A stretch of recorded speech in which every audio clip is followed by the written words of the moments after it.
Te dou meu salário se traduzir isso. Ele debochou, mas minutos depois foi ela quem explicou tudo.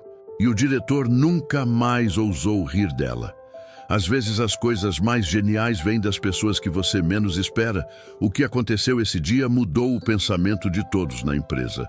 Na manhã daquele dia, a Mendonça Global Logística funcionava no piloto automático.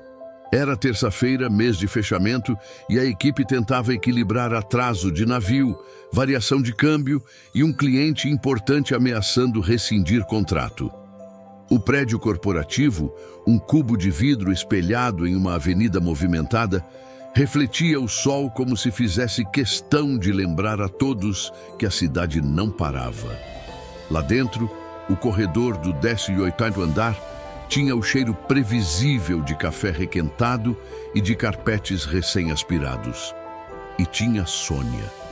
Sônia Ramos trabalhava ali havia 2 anos.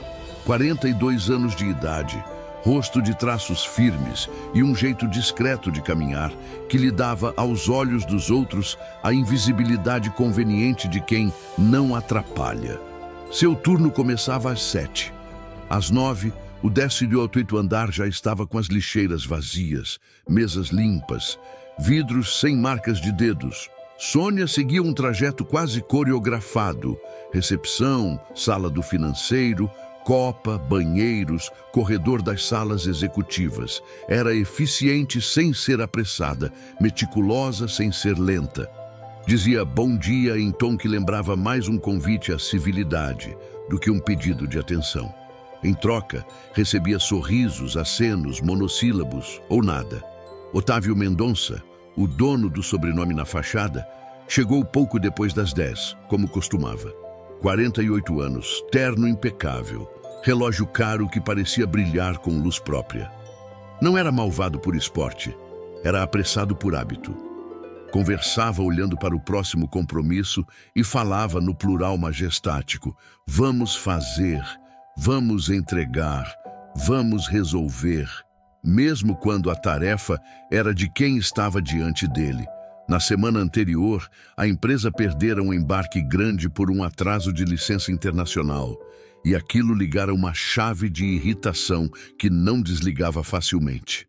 Às 11h20, a Marina, chefe de gabinete, entrou no escritório dele com um envelope grosso, registrado, endereçado ao setor jurídico, mas com o nome de Otávio rabiscado no canto. O porteiro do térreo já conferira. Entrega pessoal. Otávio abriu com impaciência. Dentro, documentos oficiais, selos, assinaturas, timbres que sugeriam um peso mais jurídico do que comercial. O texto, no entanto, era um muro, um idioma que o tradutor automático do celular não reconheceu com precisão. A primeira tentativa devolveu palavras desconexas, como se uma criança estivesse inventando frases. Liga para o jurídico, ele ordenou, sem largar as folhas. Marina ligou. O jurídico estava em audiência. Ligou para 3 agências de tradução. Uma delas disse que conseguiria para amanhã de manhã. As outras, nem isso. Mandou mensagem para 2 conhecidos poliglotas da faculdade. Um visualizou e não respondeu. O outro disse que podia tentar à noite. Otávio passou os olhos pelas marcas em negrito. Havia números, havia datas, havia uma sequência que claramente estabelecia um prazo. Marina, boa de intuição, percebeu antes de ele dizer: tem prazo? Pelo carimbo, parece hoje. Ele apontou. E parece coisa grande. Contrato? Multa? Pode ser notificação de autoridade estrangeira, arriscou Marina. Ou algum acerto de inventário. Não sei. Inventário, ele repetiu, franzindo a testa como quem sente cheiro de oportunidade e de risco ao mesmo tempo. Ao 12h40, a primeira rodada de ligações já havia rodado o quarteirão. O tradutor online continuava devolvendo saladas. Um estagiário sugeriu reenviar tudo por OCR, tirar foto, aumentar contraste. Tentaram. Melhorou pouco. Às 13h10, uma notícia péssima. O cliente que ameaçava rescindir contrato queria uma posição, no máximo até amanhã cedo. Somava-se urgência a urgência como contas de colar. Marina entrou de novo. Nenhuma agência tem especialista no par de idiomas. Que par de idiomas é esse, afinal? Otávio perdeu a paciência com a própria ignorância. Não sei, parece uma língua do leste europeu, mas não arrisco cravar. As letras têm acentos estranhos, têm carimbos oficiais. No andar, a tensão se espalhou como cheiro de queimado. Gente do comercial passava procurando espaço para só uma ligação rápida. O financeiro subia com relatórios. O TI descia com reclamações. No meio desse redemoinho, Sônia estacionou o carrinho junto à parede de vidro, esperando a porta da sala de reuniões liberar para ela passar o pano de sempre. Foi quando Otávio, inflado por uma plateia discreta e por sua própria exasperação, ergueu o envelope na mão direita como se fosse um troféu e disse alto, para quem quisesse ouvir: "Escutem, te dou meu salário inteirinho deste mês para quem traduzir isso agora." Alguém riu nervoso. Outro respondeu: "Eu também quero", em tom de piada. Uma analista comentou que por aquele valor aprendia qualquer idioma em meia hora. O coro informal transformou desespero em brincadeira. Otávio, tomado pelo humor que ele mesmo criara, deslocou o alvo do deboche para a primeira pessoa que avistou: Sônia. "E aí, dona?" Ele leu no crachá: "Sônia, você topa?" Apontou para os papéis, meio sério, meio sarcástico. "Quer levar esse salário para casa?" As gargalhadas voltaram mais abertas. Sônia, por um segundo, considerou deixar passar. Dava para ignorar, fingir que não escutou, continuar com o pano de vidro, com o desinfetante. Mas o relógio da recepção, acima da cabeça de Marina, marcava 15h07, e Sônia sabia ler prazos. Sabia ler muito mais do que prazos. Ela deu um passo à frente, sem teatrinho. "Posso ver os documentos, por favor?" O silêncio que seguiu não foi bonito. Teve gente que bufou, alguém cochichou: "Agora vai!" E um riso maldoso mastigou a palavra faxineira, como se fosse argumento. Otávio estendeu as folhas com uma encenação de mestre de cerimônias. Sônia as tomou com as duas mãos, o cuidado de quem pega bebê no colo. Olhou a primeira página, depois a segunda, numerou mentalmente as seções, identificou o órgão emissor, localizou o parágrafo de premissas, depois o das condições, depois o das consequências. Seus olhos se moviam com segurança, como quem está em casa. Ela respirou e explicou com precisão: "É uma notificação formal de um escritório de advocacia europeu informando a abertura de um processo de sucessão internacional. Do remetente, um escritório reconhecido com mandato para representar o espólio de um empresário falecido no exterior. O destinatário: sua empresa, senhor Otávio, porque há bens e valores que impactam operações de logística e contratos, inclusive um depósito retido numa conta vinculada. Existe uma janela de confirmação até hoje, às 18 horas, horário de Brasília, para que a empresa reconheça o recebimento e indique um representante para prosseguir. Se a confirmação não for enviada, a gestão provisória desses bens pode passar a um administrador judicial de lá, e vocês perdem o acesso temporário à parte do dinheiro em disputa." A cada palavra de Sônia, uma camada de deboche evaporava. Marina se aproximou, olhos bem abertos. "Tem valores?" "Tem." Sônia apontou uma linha. "Aqui, um saldo robusto." Ela não falou o número alto em voz alta para não provocar um segundo efeito colateral. "E 2 propriedades que, pelo anexo, geram renda mensal.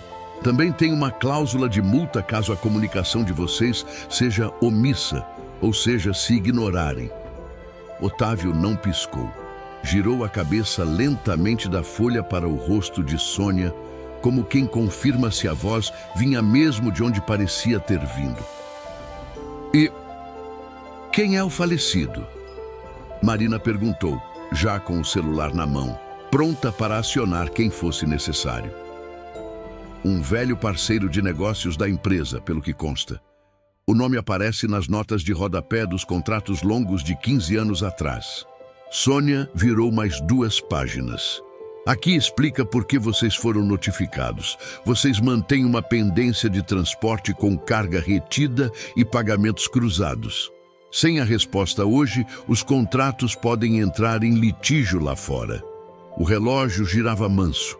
O andar inteiro parecia inclinar-se na direção de Sônia, como plantas buscando luz. O estagiário do OCR, que minutos antes tentara o tradutor do celular, inclinou-se sobre a mesa para ver onde ela apontava. Sônia fechou o bloco de folhas, alinhou os cantos e falou como quem sabe o caminho. Eu posso traduzir tudo e redigir a resposta oficial hoje. Mas vou precisar de um computador, da cópia digital desses documentos, do contato do remetente e de que ninguém me interrompa por 1 hora. Depois disso, vocês assinam e enviam por e-mail e por protocolo no site indicado. Se o sistema cair, tem um plano B por correio expresso com AR.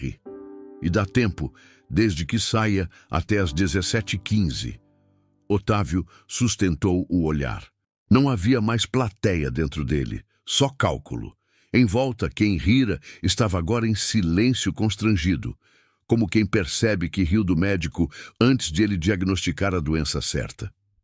Você está dizendo que consegue fazer agora o que metade do andar não conseguiu o dia inteiro? Ele perguntou num tom que tentava achar uma brecha para a dúvida. Estou dizendo que fiz isso a vida inteira, respondeu Sônia, sem agressividade. E que dá tempo se começarmos já. Marina tomou a decisão prática que chefes eficientes tomam quando percebem que não são elas as peças-chave do xadrez. Sala de reuniões 2, ela disse. Eu libero. Senhas, internet, impressora. Rodrigo, digitaliza os documentos em alta.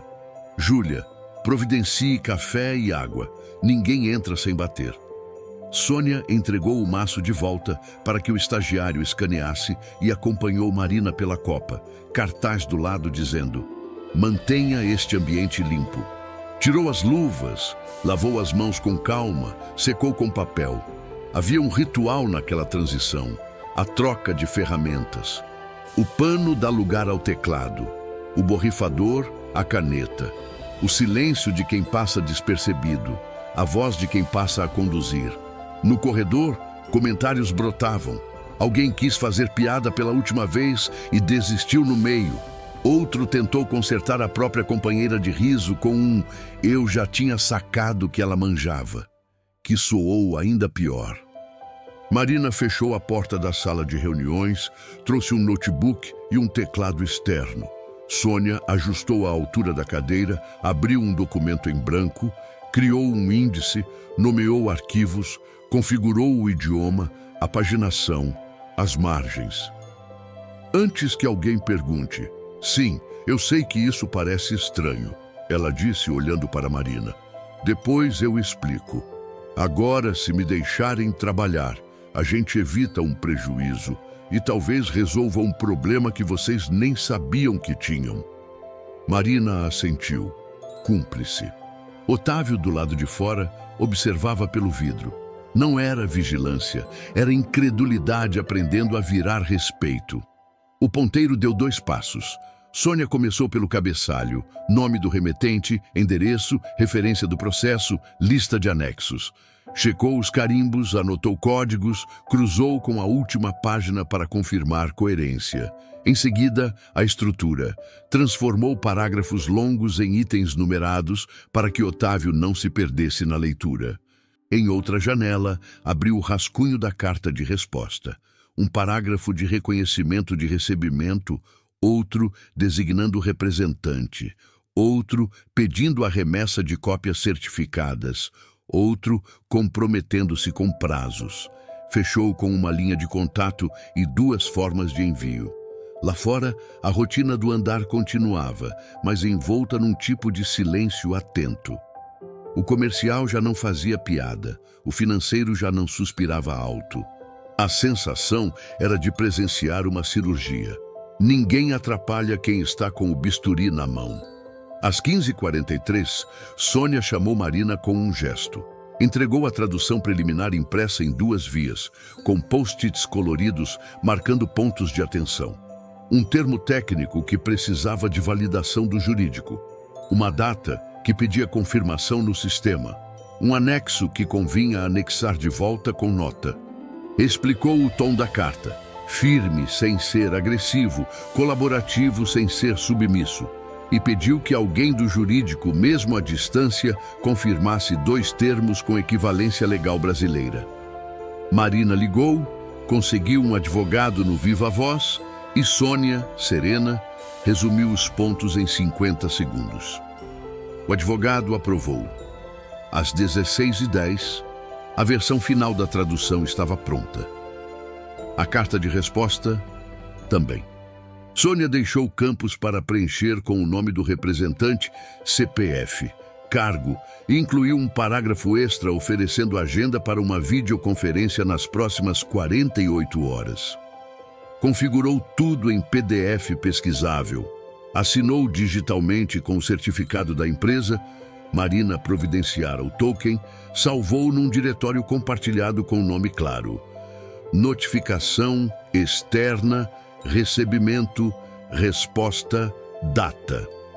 Agora, disse Sônia, é só revisar nomes e assinar, e enviar pelos 3 canais, e-mail, protocolo do site e correio expresso.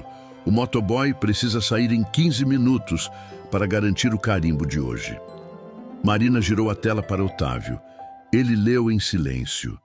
A cada linha, a postura mudava. Quando terminou, levantou os olhos. A plateia invisível dele, o ego, os hábitos, a pressa, tinha se esvaziado um pouco. No lugar, uma coisa antiga e difícil. Gratidão. Obrigado, disse sem adjetivos. Sônia apenas assentiu, como quem entrega um trabalho e se prepara para o próximo.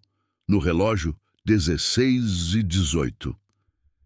Ainda havia estrada pela frente, mas a direção estava acertada. O andar retomou o ar, como se alguém tivesse destravado uma janela. E pela primeira vez na história recente daquele Destitution no andar, não era o dono do sobrenome que ensinava o caminho.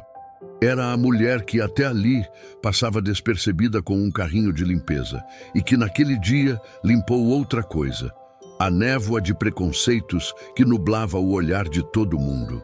O relógio marcava 16h18, quando Otávio terminou de ler a tradução e a carta.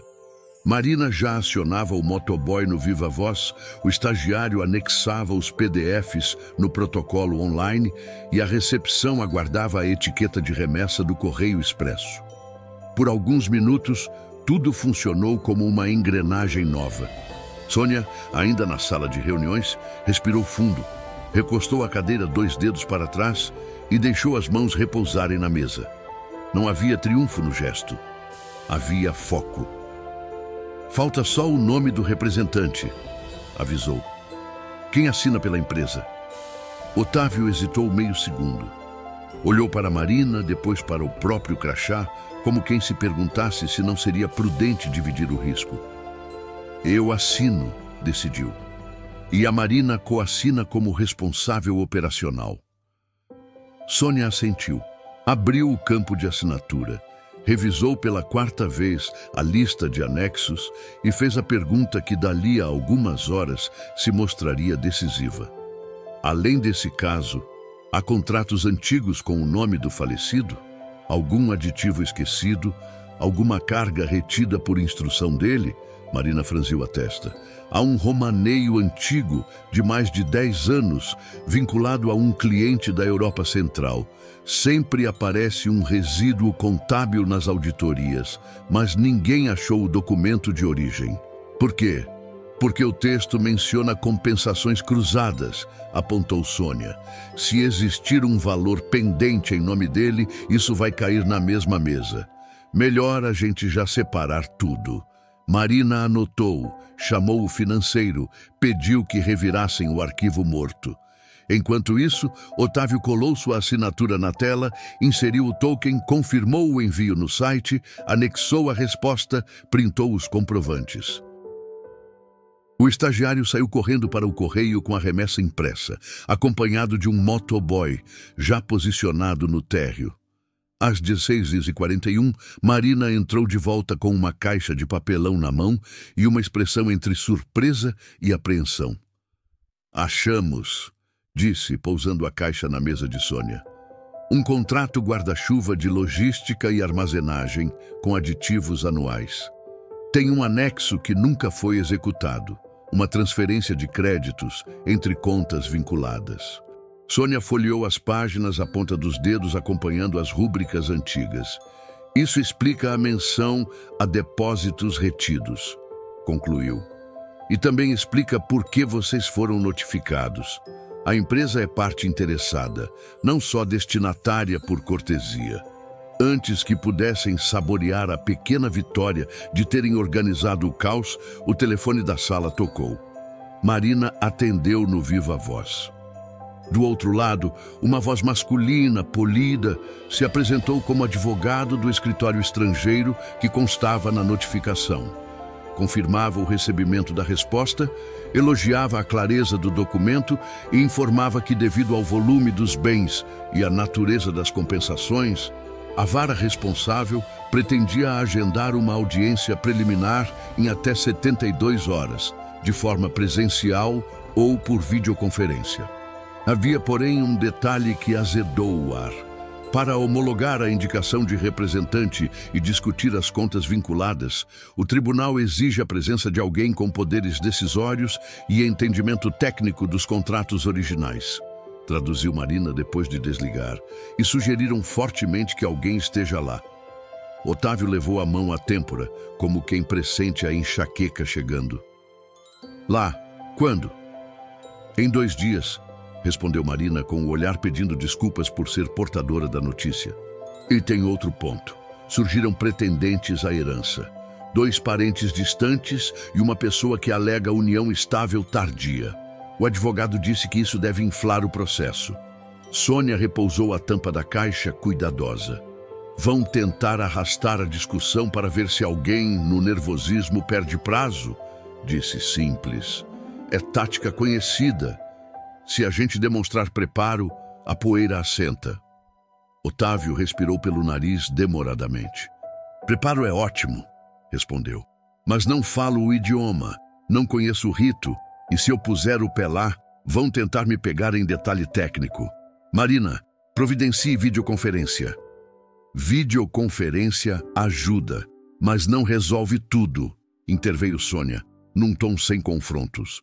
"Em audiências de sucessão e homologação, a linguagem importa. Um adjetivo mal colocado vira discussão de 1 hora. E tem o fator humano, juiz, escrivão, servidor. Lá, respeito se constrói também com a ponte certa." Otávio a encarou. Ainda era novo para ele se ver orientado por aquela voz. "E qual ponte nós temos?" Sônia sustentou o olhar sem se encolher. "Eu posso ser essa ponte." Marina arregalou os olhos, surpresa, não de desconfiança, mas de quem finalmente ligava alguns pontos. "Você viajou por causa desse tipo de caso?" perguntou. Sônia não desviou. "Trabalhei 15 anos com tradução jurídica e consular. Quase metade deles lidando com sucessões e transferência de ativos. Depois, por motivos que não cabem aqui, minha carreira travou. Eu vim parar na limpeza porque precisava de estabilidade e plano de saúde. Mas o que eu sei fazer é exatamente isso: pegar um emaranhado de papéis, traduzir a língua e o contexto e puxar o processo do ponto A ao ponto B com o mínimo de perda de energia." O silêncio que se seguiu não teve sombra de deboche, teve peso. "Quanto tempo você precisa para estruturar essa ida?" Marina foi a primeira a quebrar. "Um dia." "Mas não temos um dia", Sônia respondeu.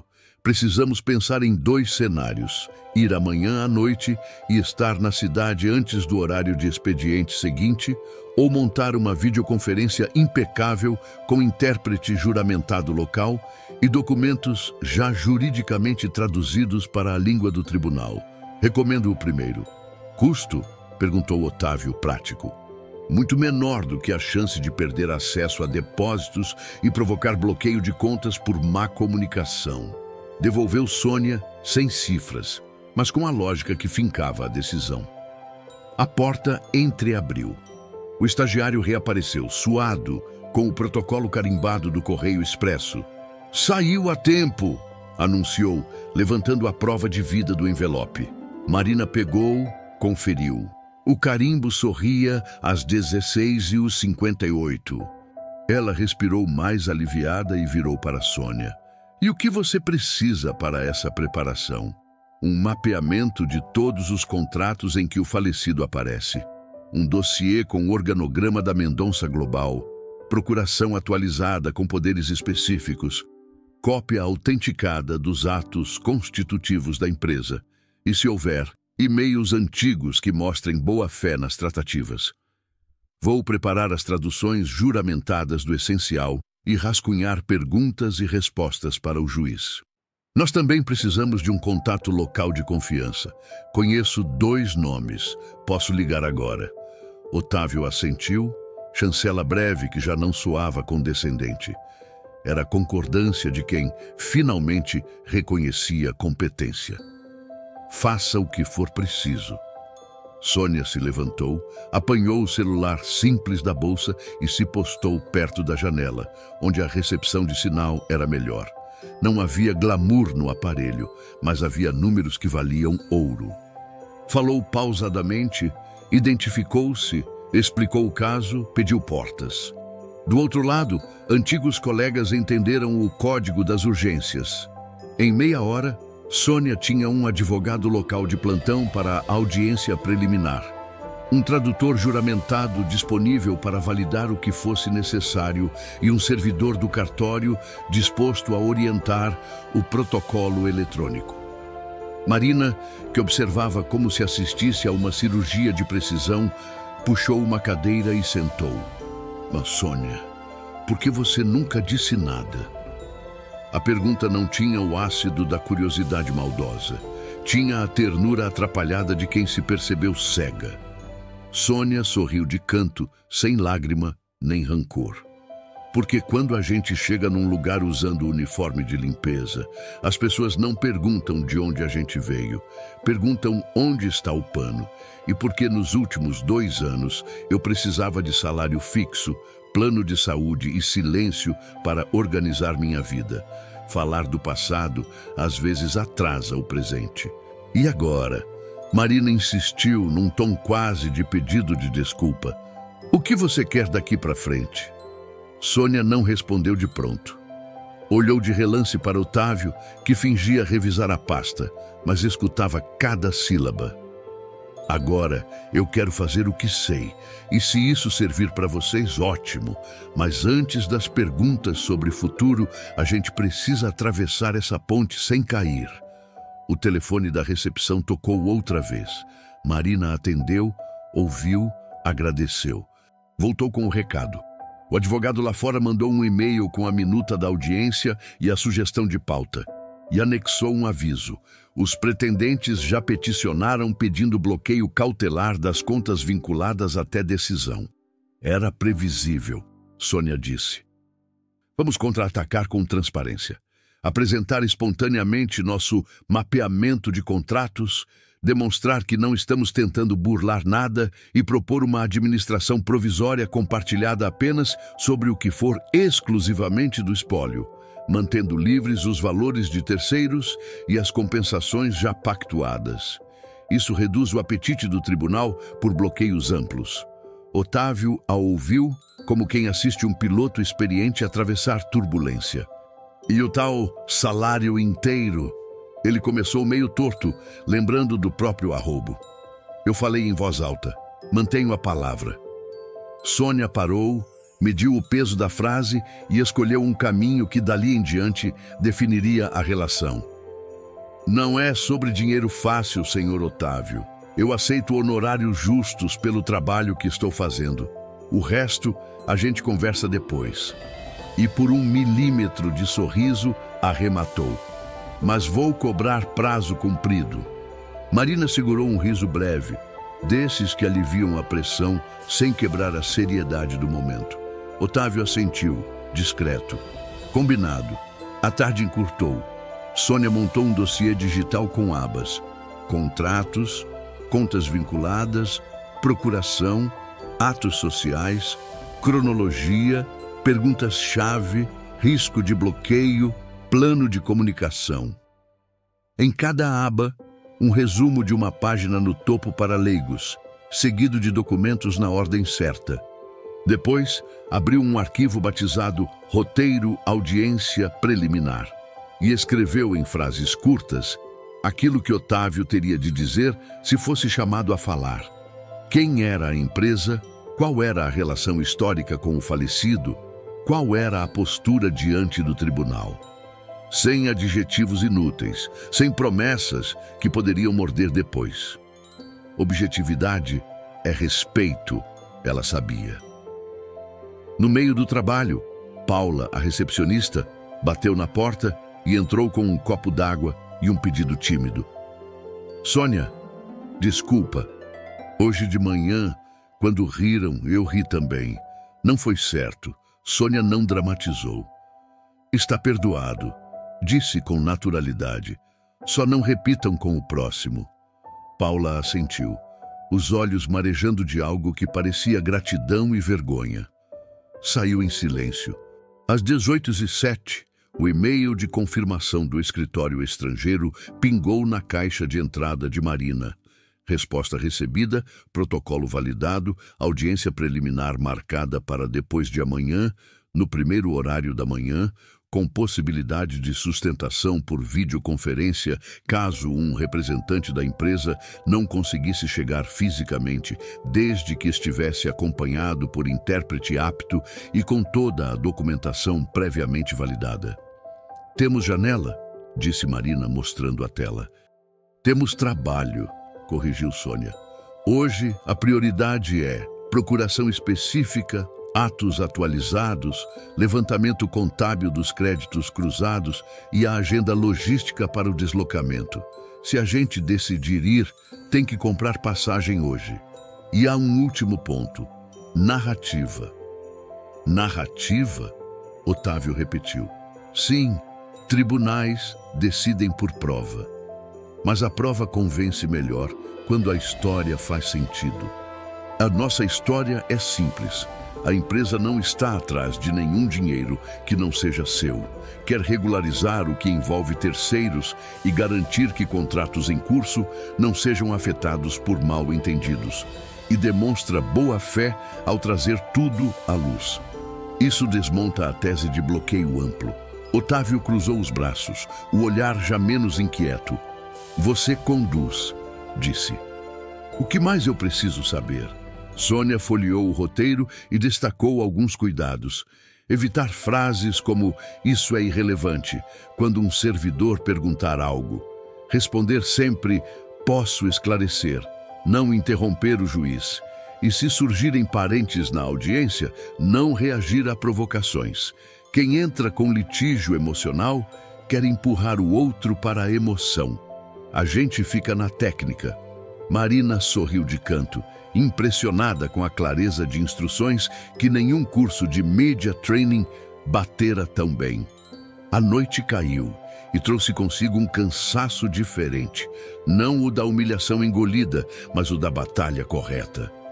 Às 19h20, o jurídico interno enviou a procuração. Às 19h37, o financeiro subiu um panorama das contas vinculadas, com planilhas que Sônia traduziu em uma página de leitura humana. Às 20h02, Marina confirmou as passagens da madrugada do dia seguinte, com conexão rápida e chegada no final da tarde do dia anterior à audiência. Sônia fechou o dossiê, sincronizou na nuvem, gravou em 2 pendrives, imprimiu 5 vias de cada peça. Já não havia quase ninguém no andar quando Otávio reapareceu na porta da sala de reuniões com uma pasta e uma hesitação que, naquele homem, era rara. Sônia Ela levantou os olhos. Eu não pedi desculpas hoje cedo, ele disse sem floreio. E devia ter pedido. Não vou repetir a cena. E vou corrigir o que for possível corrigir. Ela assentiu, aceitando o que cabia aceitar. Corremos juntos a partir daqui. Corremos, ele devolveu. Sônia guardou o celular, recolheu as impressões, passou a mão no pano de microfibra que, por hábito, sempre levava no bolso do avental. Limpar a mesa era, para ela, um gesto de fechamento de ciclo. A certeza de que a superfície ficava pronta para o próximo dia. No elevador, descendo com Marina, ela ouviu a pergunta que todo mundo pensava, mas poucos tiveram coragem de fazer durante a tarde. Você tem medo de voltar a ser invisível quando essa tempestade passar? Sônia olhou o painel com os números descendo. Não tenho medo de ser, Marina, respondeu. Tenho medo de deixar de fazer. Se me deixarem trabalhar, eu fico. Se não deixarem, eu sigo em frente. O que eu não faço mais é pedir licença para caber no olhar pequeno de ninguém. As portas se abriram no térreo. Do lado de fora, a cidade continuava, barulhenta e indiferente, como toda cidade grande ao cair da noite. Mas, no 15º andar da Mendonça Global Logística, algo já não era indiferente. A peça que parecia fora da máquina mostrara que, na verdade, sabia operá-la. E a complicação que vinha do outro lado do oceano, longe de paralisar, alinhava, pela primeira vez em muito tempo, todo mundo na mesma direção. A batalha, é claro, estava só começando. No e-mail de Marina, outra mensagem aguardava leitura. Um anexo novo, volumoso, com o título Petições de Terceiros Interessados. O assunto: pedido de bloqueio preventivo mais amplo do que o esperado. Argumentos emotivos, insinuações de má-fé. Sônia leu no táxi, a luz do celular recortando seu rosto. Terminou, fechou os olhos por 3 segundos e abriu o bloco de notas. Contra-razões ao bloqueio. Ordem, transparência, mapa de riscos, proposta de administração provisória segmentada, oferta de videoconferência de conciliação. Escreveu embaixo uma frase que parecia banal, mas que naquela noite era o que a mantinha reta. Quando a língua confunde, clareza é poder. A parte seguinte haveria de provar. A madrugada seguinte começou antes do despertador. Às 4h10, Sônia já estava na portaria do prédio onde morava, com a pasta de couro no colo e o dossiê duplicado dentro. Otávio chegou pontual, acompanhado de Marina, que trazia uma mochila com notebooks, carregadores e uma etiqueta fluorescente colada no zíper. Procuração original. Ninguém conversou sobre ansiedade. Ela já estava implícita nos silêncios bem medidos e no cuidado exagerado com cada envelope. No aeroporto, a triagem do material foi quase ritualística. Sônia repassou com a caneta marca-texto o roteiro da audiência. Tópicos curtos, frases objetivas, sem adjetivos que inflamassem ânimos. Por precaução, montou também um plano B para videoconferência caso o voo atrasasse. Quem falar primeiro, ordem de exibição dos documentos na tela, tempo de cada intervenção. Ao lado, Marina ajustava os agendas e confirmava por mensagem o encontro com Adriano, o advogado local que Sônia acionara na véspera, e com Clara, intérprete juramentada, ambos à espera no aeroporto de destino. O avião decolou ao amanhecer. Otávio abriu o tablet, tentou ler o sumário econômico do país e desistiu a meio caminho. Olhou para Sônia, que rabiscava margens com lembretes de não interromper, responder com verificação, manter tom baixo. Ele limpou a garganta sem a arrogância de outrora. Se em algum momento eu atrapalhar, me corta, disse. Simples. Eu corto, Sônia confirmou, colocando um papel à frente dele. E se vier provocação, você... Não reajo, Respondo pela técnica. Ele repetiu como quem decora um mantra. A conexão correu sem sobressaltos. Ao aterrissarem, Adrian aguardava com uma prancheta e uma calma de quem já atravessou dezenas de salas cheias de litígios de família e dinheiro. A primeira parada foi no escritório dele, uma sala limpa com prateleiras organizadas e cheiro de papel novo. Ali, o dossiê de Sônia foi traduzido em procedimento.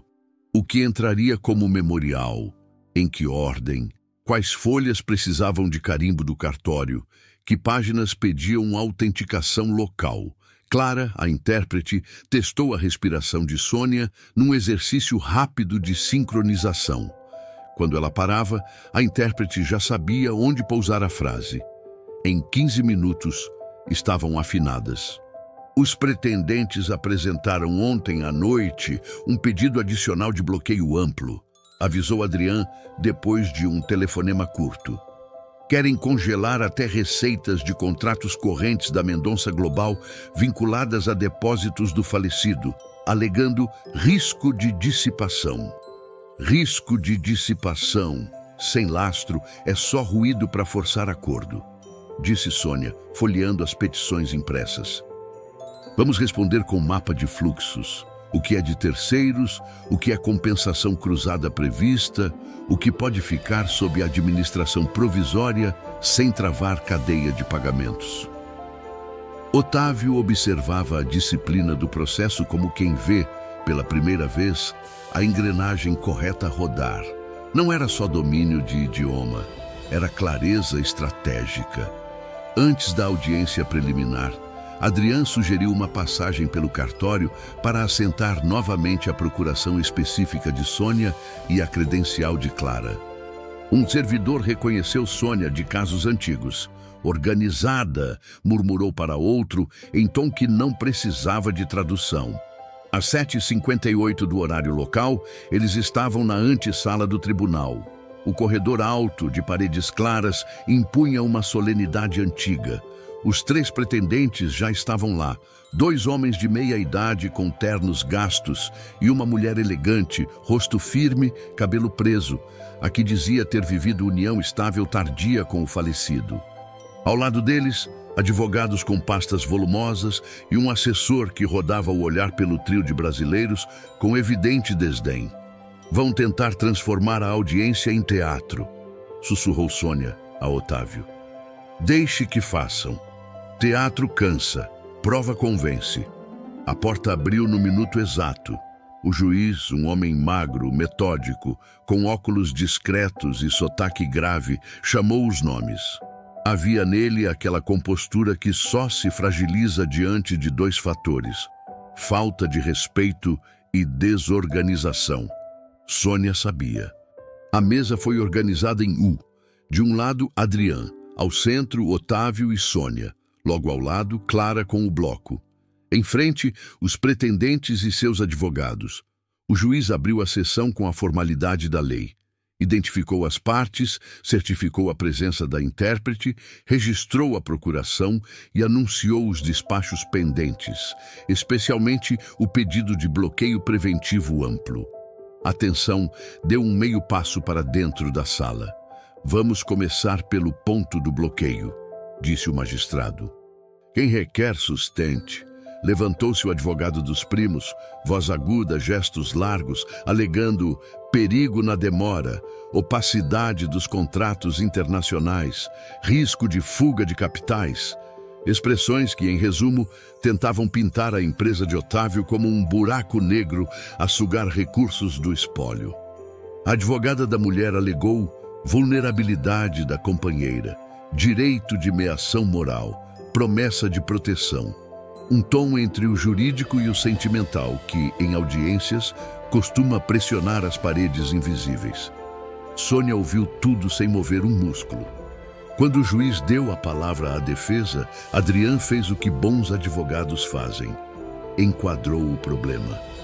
Disse que reconheciam a importância de proteger o espólio, mas que solicitar bloqueio amplo, sem lastro documental, seria punir terceiros e quebrar contratos correntes.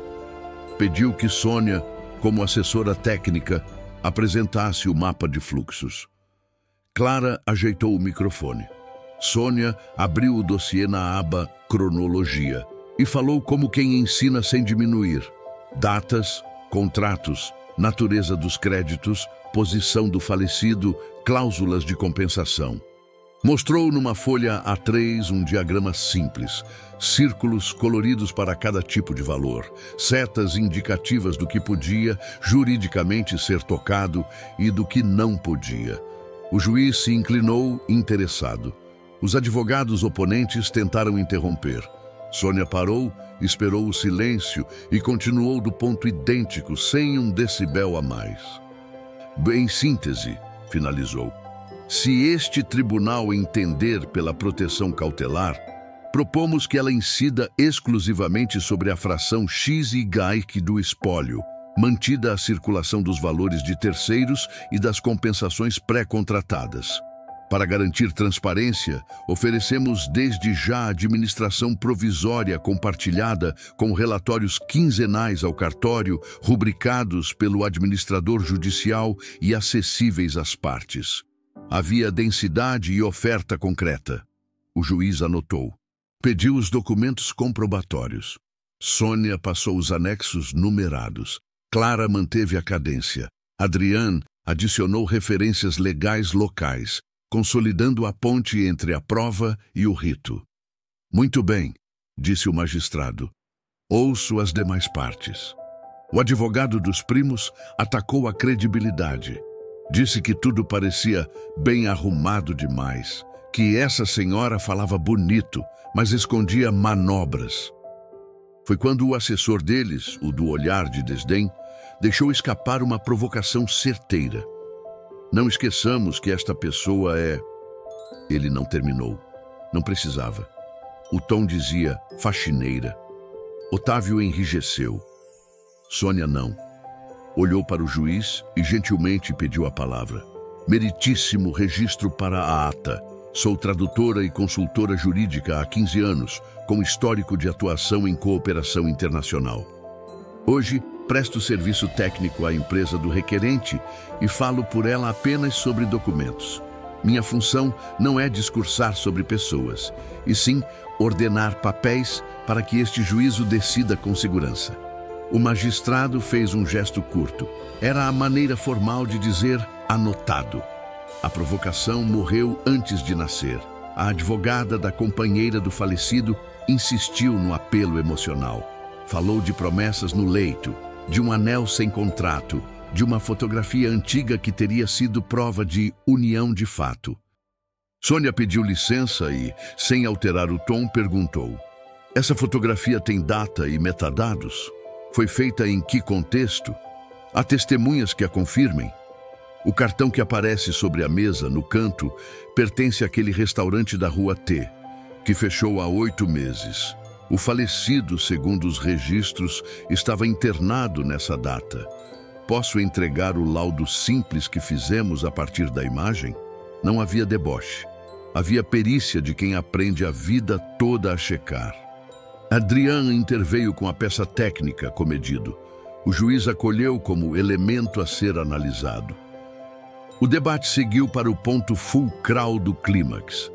Quem o falecido queria como destinatário final dos ativos e por que a empresa de Otávio era parte necessária para que a vontade dele se cumprisse sem quebrar terceiros no caminho. Ali, Sônia trouxera o que chamara na véspera de prova humana, uma sequência de e-mails antigos entre o falecido e um coordenador de operações, já aposentado, em que se discutiam as compensações de contratos e a preocupação explícita com não causar bloqueios a parceiros por eventual morte. Havia também um manuscrito simples, não um testamento, mas uma carta rascunhada, em que o falecido anotara senhas de confiança e um lembrete. Avisar a empresa X que deve seguir plano de compensação B se eu faltar. O cartório reconhecera a caligrafia. Isso não decidia a herança, mas desenhava a intenção administrativa. Em outras palavras, concluiu Sônia, O falecido não estava ocultando valores, estava organizando-os para que não fizessem dano. Pedimos que o tribunal, se entender por cautelar, a faça cirúrgica e não explosiva. O juiz pousou a caneta. Havia naquela mesa o choque clássico de duas forças: a emoção legítima de quem se dizia prejudicado e a exatidão técnica de quem devia manter o sistema respirando. Muitas audiências se quebram nesse ponto. Essa não.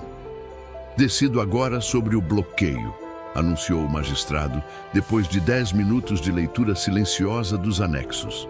Defiro parcialmente a medida. Fica bloqueada, em administração provisória, apenas a fração X e Y identificada nos relatórios, vinculada diretamente ao espólio, vedada a extensão a contratos de terceiros e compensações preexistentes. Nomeio o administrador judicial. Determino relatórios quinzenais e vedo qualquer movimentação sem comunicação prévia a este juízo.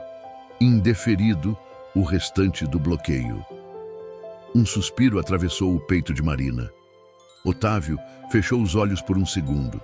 Sônia apenas anotou: parcial deferido. Ok. Passo ao segundo ponto. Audiência preliminar de habilitação e apresentação de títulos. O juiz ajeitou os óculos. As partes pretendentes tragam em 15 dias documentos mínimos, certidões, comprovações de parentesco, indícios objetivos da alegada união. A empresa requerida apresentará, no mesmo prazo, o plano de compensações com a segregação final por bloco, chancelado pelo administrador. Fica marcada, desde já, a audiência de conciliação e instrução para daqui a 30 dias. Era o que Sônia chamava em seus cadernos de vitória funcional. Nada triunfalista, mas a preservação do que importava, a continuidade dos contratos, o canal de diálogo aberto, a redução do dano. Ainda assim, a sala guardava uma última rachadura por fechar. Quando todos se levantavam, o advogado dos primos arriscou: protesto por indeferimento parcial. Esta corte protege estruturas corporativas em detrimento de pessoas. Sônia não respondeu. Foi clara que, profissional, traduziu o protesto sem emoção. Adrian apenas apontou para o relógio e para a ata. O juiz ergueu a sobrancelha e disse, seco: esta corte protege evidências. A frase encerrou a sessão como um selo. No corredor, a primeira reação foi prática. Sônia virou-se para Adrian. Precisamos do contato do administrador judicial hoje. Vou ajustar o plano de compensações com o financeiro no Brasil. Marina, você consegue, nas próximas 24 horas, baixar os extratos das contas vinculadas e separar por centro de custo? Consigo, respondeu Marina, já digitando mensagens para o time. Otávio foi até Sônia. Parou meio passo atrás, como quem pede permissão para entrar no espaço de gratidão de alguém. Você segurou a audiência, disse sem adorno. Eu teria perdido no primeiro ataque. Nós seguramos, corrigiu Sônia, porque você não reagiu como reagiria há 2 dias. E porque Marina trouxe o que precisava chegar na hora. Marina sorriu com os olhos. Havia suor nas palmas das mãos e um pequeno tremor de alívio nos dedos. A intérprete clara, profissional, limitou-se a fazer uma observação carinhosa. Vocês formam uma equipe rara. Quem traz clareza, quem decide, quem executa. Guardem isso. Na saída do prédio, o frio cortou o ar. A mulher que alegava união estável, acompanhada de sua advogada, parou por um instante diante de Sônia. Não disse nada. Só a mediu dos pés à cabeça com um olhar ambíguo, um pouco de raiva, um tanto de respeito. Sônia sustentou o olhar sem superioridade. Sabia que, em processos de família, ninguém sai ileso. De volta ao escritório de Adrian, uma novidade esperava. O servidor do cartório enviara uma cópia digitalizada de um caderno de anotações recuperado no apartamento do falecido. Entre listas de compras e endereços, havia páginas dedicadas a procedimentos em caso de ausência. Sônia percorreu as linhas com o indicador. Numa delas, o nome da Mendonça Global aparecia seguido de uma anotação. Em caso de litígio, procurar SR, tradutora, confiável. 3 letras, 2 iniciais. Sônia respirou. Clara leu e levantou o olhar, surpresa. Adriane encostou-se na mesa. Isso muda muita coisa na narrativa, ele disse ponderado. Não é documento jurídico definitivo, mas mostra intenção e confiança. Em um cenário de contestação, inclina o campo. Otávio segurou a borda da cadeira. SR, é você? Provavelmente, Sônia respondeu, sem triunfalismo. Trabalhei com ele anos atrás, quando negociei a tradução de um acordo consular. Nunca imaginei que ele teria escrito isso. Então, Marina concluiu. A ponte existia muito antes de a gente saber. Sônia fechou o caderno com cuidado, como quem guarda um objeto que não é só papel, é contexto. Abriu o bloco de notas e acrescentou no roteiro dos próximos passos. Anexar cópia das páginas do caderno como elemento de intenção administrativa, manter tom neutro, oferecer acesso integral às anotações às partes. Ao cair da tarde, o trio saiu para respirar.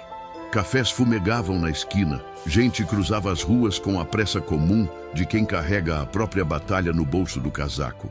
Sônia segurou a xícara com as 2 mãos, aquecendo os dedos. Otávio, encostado na vitrine, olhou para ela com um respeito que não dependia de contratos, heranças ou tribunais. Quando voltarmos, se você quiser, conversamos sobre um cargo formal para você. Disse direto. Não por caridade, por mérito. E não vou chamar de consultoria informal. Quero nome, salário, metas, autonomia. Você topa discutir? Sônia não fingiu surpresa. Apenas assentiu uma vez. Topo discutir, respondeu. Mas primeiro, vamos fechar esse ciclo. Não existe promoção que compense um processo mal conduzido. Marina riu baixo, um riso de quem finalmente reconhece o norte. A gente aprendeu a lição, disse ela. Prova, método, respeito. O telefone vibrou. Era o administrador judicial confirmando a reunião virtual ainda naquela noite para acertar o formato dos relatórios quinzenais. Sônia respirou fundo, olhou o céu pálido, guardou o celular. O clímax da história não foi um grito de vitória, nem um cheque gigante segurado para a foto. Foi um despacho preciso. Uma palavra do juiz, evidências e a certeza íntima de que, quando a língua confunde, quem traz clareza muda o rumo. O resto, como Sônia escreveria mais tarde no rodapé do seu roteiro, é trabalho e respeito. Os 15 dias seguintes correram como um relógio, desses antigos de corda que exigem atenção constante. Sônia montou uma linha de produção discreta. Reuniões com o administrador judicial, checagem diária de extratos, planilhas de segregação, minutas que viravam relatórios claros e auditáveis. Marina, agora absolutamente à vontade no papel de braço operacional, organizou pastas espelhadas na nuvem, controle de versões, logs de cada documento enviado. Adriane centralizava os protocolos no tribunal e Clara, quando necessário, garantia que nenhum milímetro se perdesse na travessia entre línguas. Otávio, por sua vez, cumpriu o que prometera no avião. Não atrapalhou. Manteve-se disponível, respondeu com rapidez às solicitações técnicas e, sobretudo, respeitou os tempos. À noite, em mensagens curtas, resumia o dia. Fornecedores pagos conforme plano. Cliente X avisado do regime de administração provisória, sem fugas, sem sustos.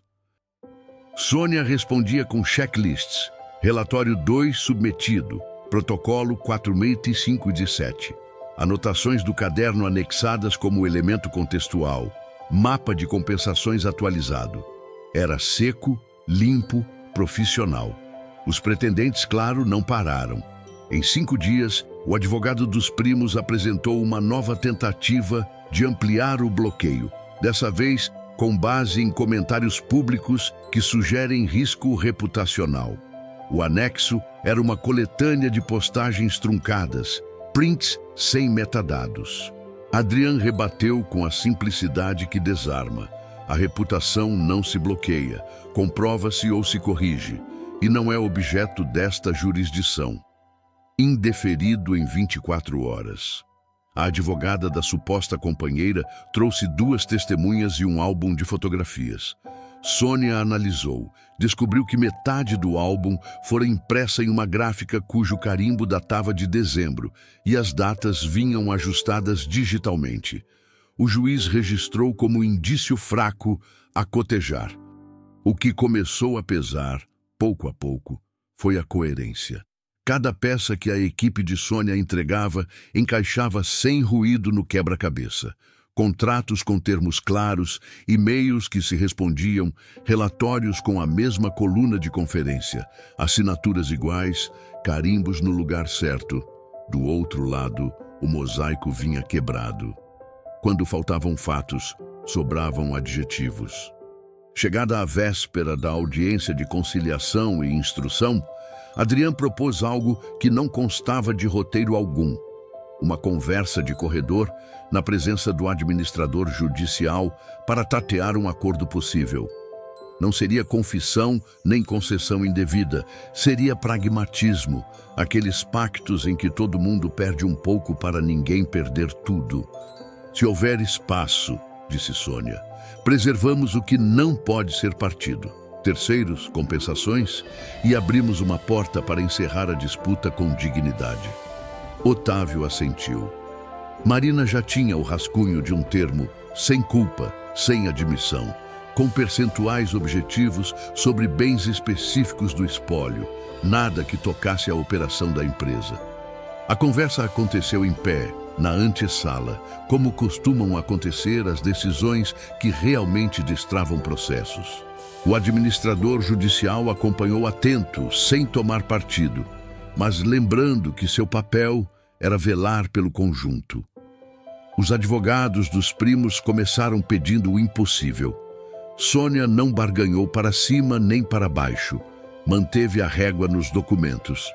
A advogada da companheira, mais sensível à maré, entendeu o desenho e, após meia hora, pediu tempo para falar a sós com a cliente.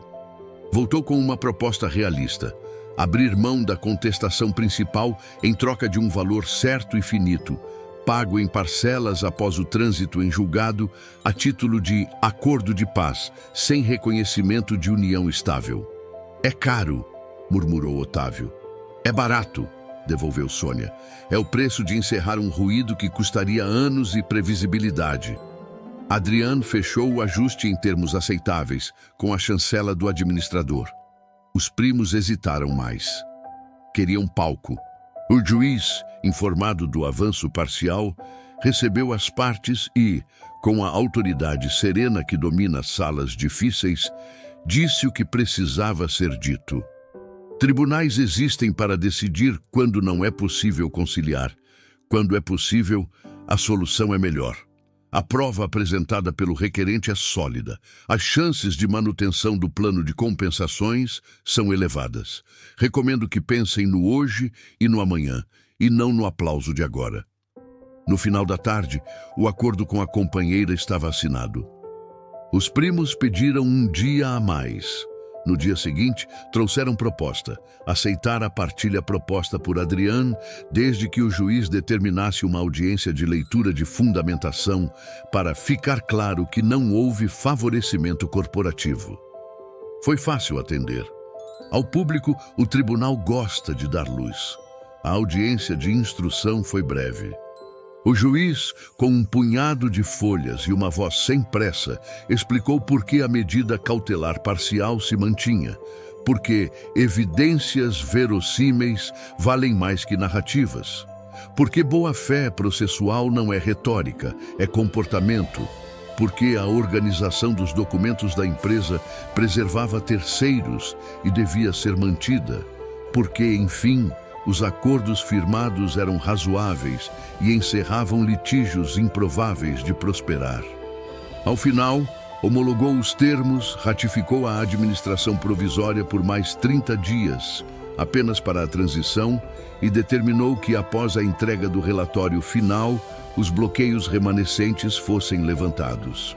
Não houve fogos, houve alívio, e uma mudança quase imperceptível, mas profunda, os olhares na sala.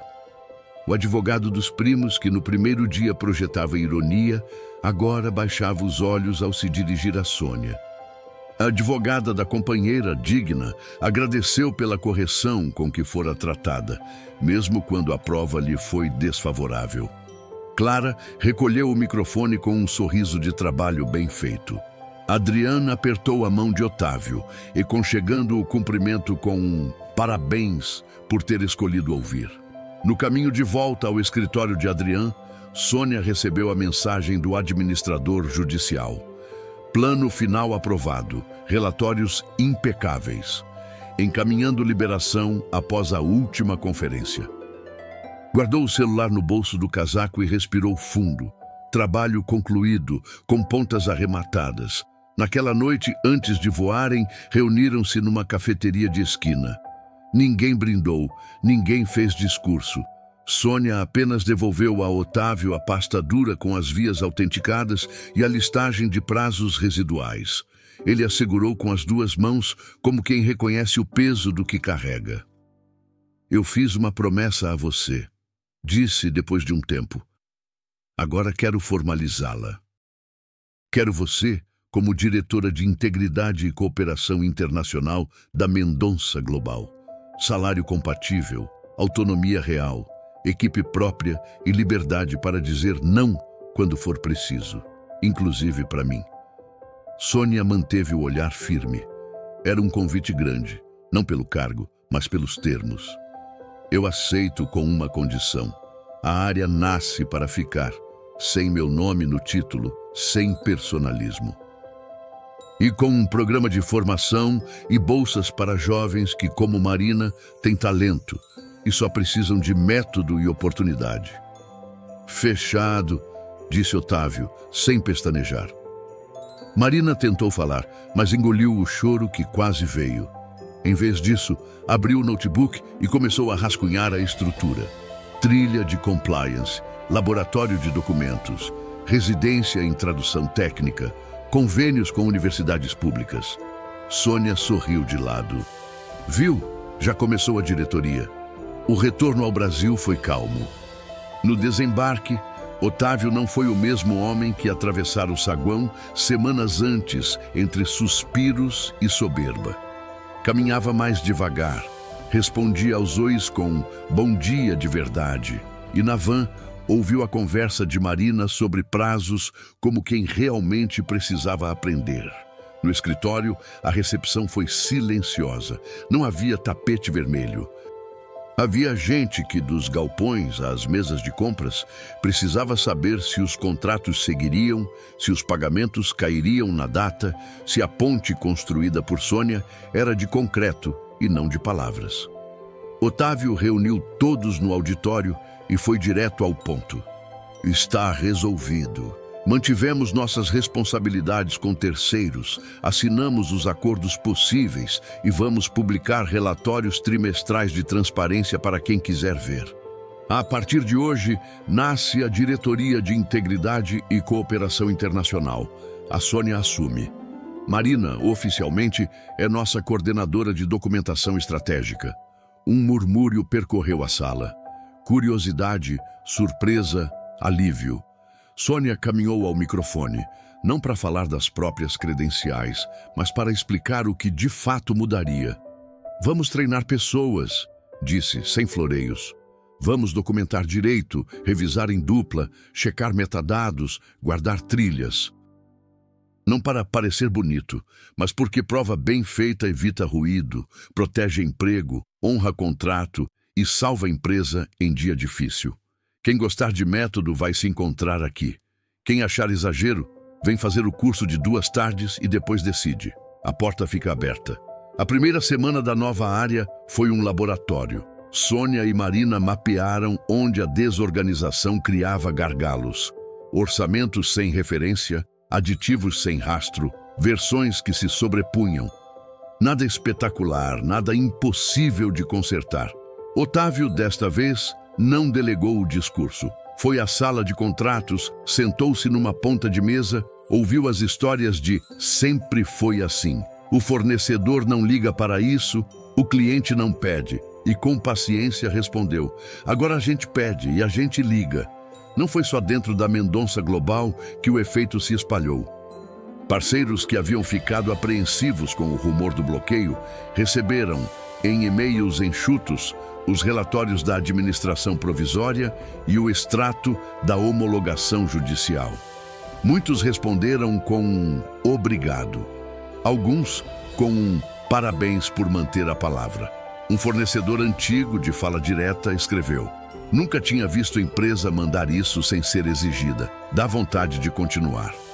O episódio também mexeu com quem, meses antes, olhava Sônia e via apenas um uniforme. No refeitório, um técnico de logística se aproximou tímido. Eu queria dizer que minha irmã faz letras na Federal e traduz do italiano por hobby. Se abrir curso, posso avisar? Pode, respondeu Sônia. E diga a ela que hobby vira profissão quando encontra propósito e método. No meio desse movimento, Antônio, o mesmo segurança que um dia segurou a porta do elevador para gente importante, cruzou com Sônia no saguão. Parou, ajeitou o crachá, pigarreou. Fiz errado aquele dia, disse encarando o chão. Falei, deixa passar quem manda, e te fechei a porta. Não era para eu ter feito aquilo.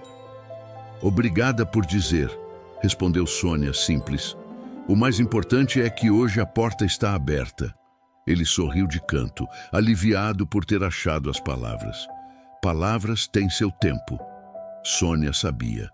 Houve, claro, quem torcesse o nariz. Um gerente antigo reclamou do excesso de formalidade. 2 pessoas pediram para mudar de área. Sônia anotou, ofereceu o curso, explicou os porquês, manteve o projeto. Cultura não muda com circular, dizia um bilhete preso à parede de vidro. Muda com rotina e exemplos. No fim do trimestre, na primeira reunião ampliada com todo mundo, Marina apresentou os números. Redução de 63% em retrabalhos de documentação, tempo médio de resposta a auditorias internas diminuído pela metade, nenhuma notificação de atraso por falta de papel. Nada disso subiria para manchete em jornal. Tudo isso sustentaria os próximos anos. Otávio encerrou a reunião com uma frase que semanas antes teria soado falsa em sua boca. Às vezes, o que salva uma empresa não é um grande negócio, é um carimbo no lugar certo. Risadas leves, verdade reconhecida. Depois, no corredor, ele alcançou Sônia com uma pasta branca. Assinei seu contrato, e o da Marina. Também está aqui a minuta do programa de bolsas. Você disse que queria que isso ficasse maior do que nós 2. Está aí o começo. Sônia folheou, conferiu cláusulas, sugeriu um ajuste na governança das bolsas, apontou a necessidade de um comitê com gente de fora. Otávio concordou. Aprendera finalmente que respeito não é concordar sem pensar, é pensar junto sem esmagar. Quando o sol baixou naquela sexta-feira, Sônia subiu ao terraço, onde o barulho da cidade vira ruído branco. Ligou para Adrián, agradeceu. Mandou um áudio para Clara, convidando-a para dar a aula inaugural do Laboratório de Documentos. Escreveu para 2 professoras de universidade pública, propondo parceria para estágio. Mandou uma mensagem curta para a mãe. Deu certo. A resposta veio em segundos. Eu sabia. Orgulho. No ônibus de volta para casa, passou por um cartaz amarelo anunciando empregos sem experiência, sem curso. Pensou em como o mundo empurra tanta gente para dentro de caixas mal rotuladas. Lembrou do dia em que ouviu em voz alta que não mandava em nada ali. Lembrou do dia em que entrou em uma sala e provou com uma folha A3, que mandava naquilo que sabia, no método, na prova, na ponte entre pessoas que não se entendiam. Ao chegar ao prédio simples onde morava, o porteiro acenou como sempre. No saguão, uma vizinha que nunca lhe perguntara nada, de repente quis saber: "É verdade que você saiu no diário oficial do tribunal com elogio?" "É verdade que a gente entregou tudo direito", respondeu Sônia, rindo com os olhos. "O resto é consequência." Subiu as escadas, tirou os sapatos na porta, acendeu o abajur e colocou sobre a mesa de madeira a pasta que agora carregava o selo do novo cargo. Abriu o caderno, aquele velho companheiro de estudos e listagens, e na primeira página em branco escreveu: "Próximo caso: ensinar mais gente a ordenar o mundo com papéis."